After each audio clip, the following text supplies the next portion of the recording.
திராவிட முன்னேற்ற கழகத்தில் தற்பொழுது மிகப்பெரிய பூகம்பம் ஒன்று வெடித்திருக்கிறது. துணை முதல்வர் பதவியை கேட்கிறார் கனிமொழி அவர்கள். தற்பொழுது தூத்துக்குடி எம்பியாக இருக்கக்கூடிய கனிமொழி அவர்கள் 2024 நாடாளுமன்ற தேர்தலில் எம்பியாக தூத்துக்குடியில் மீண்டும் போட்டியிட மறுக்கும் நிலையில் திமுகவின் எம்எல்ஏவை ராஜினாமா செய்து அதே தொகுதியில் நான் போட்டியிட விரும்புவதாகவும் எனக்கு துணை முதல்வர் பதவி வேண்டும் என்றும் கனிமொழி அவர்களும் அவருக்கு ஆதரவாக 20 எம்எல்ஏக்களும் தற்பொழுது போர்க்கொடியை திமுகவில் நிலைநிறுத்தியிருக்கிறார்கள். இதனை கண்ட ஸ்டாலின் அவர்கள் உதயநிதி ஸ்டாலின் அவர்களுக்கு நான் துணை முதல்வர் பதவியை கொடுக்கிறேன் என்று எந்த ஒரு உறுதியும் கொடுக்கவில்லை. அதற்கான அமைச்சரவை கூட்டத்திலோ அல்லது கட்சி கூட்டத்திலோ எந்த ஒரு அறிவிப்பும் நான் செய்யவில்லை.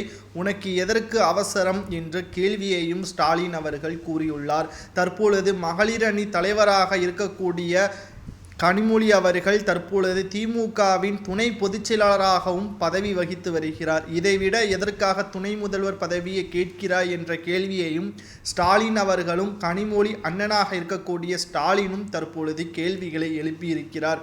மீண்டும் இதுபோன்ற சர்ச்சைக்குள்ளான பதிவுகளையோ அல்லது அறிவிப்புகளையோ கனிமொழி அவர்கள் கட்சிக்கு வெளியே அறிவித்தால் நிச்சயமாக அதற்கான தண்டனை கட்சியிலிருந்து நீக்குவதாக அறிவிக்கப்படுவேன் என்ற திமுகவின் தலைவர் என்ற முறையில் நான் அதை கூறுகிறேன் என்று கனிமொழி அவர்களிடம் நேரடியாகவே கூறிவிட்டார் ஸ்டாலின் அவர்கள். இந்த நிலையில் தான் கனிமொழி அவர்கள் மீண்டும் துணை முதல்வர் பதவி உதயநிதி ஸ்டாலின் அவர்களுக்கு கிடைக்குமானால் நிச்சயமாக திமுகவில் 2வது அணி உருவாகும். மேலும் எனது பதவிகள் அனைத்தையும் ராஜினாமா செய்து நிச்சயமாக 2 அணிகளாக திமுகவை உருவாக்குவேன் என்றும் கனிமொழி அவர்கள் ஆவேசமாக பேசியதாக இணையதளத்தில் சவுக்கு சங்கர் அவர்கள் கூறியுள்ளார்.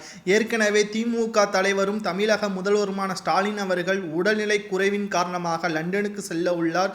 தற்பொழுது அதற்கான பரிசோதனைகளும் நடைபெற்று வருகிறது. இதனை பயன்படுத்தி தான் கனிமொழி அவர்களும் துணை முதல்வர் பதவி கேட்பதாக தகவல்கள் வெளியாகி இருக்கிறது. இதுக்கு மேல் கனிமொழி அவர்கள் துணை முதல்வர் பதவியை கேட்டால் கட்சியிலிருந்து நீக்கப்படுவது உறுதிதான் என்று ஸ்டாலின் அவர்கள் கூறுவது சரியா தவறா என்பதை கமெண்ட் வாயிலாக மறக்காமல் கூறுங்கள். நன்றி, வணக்கம்.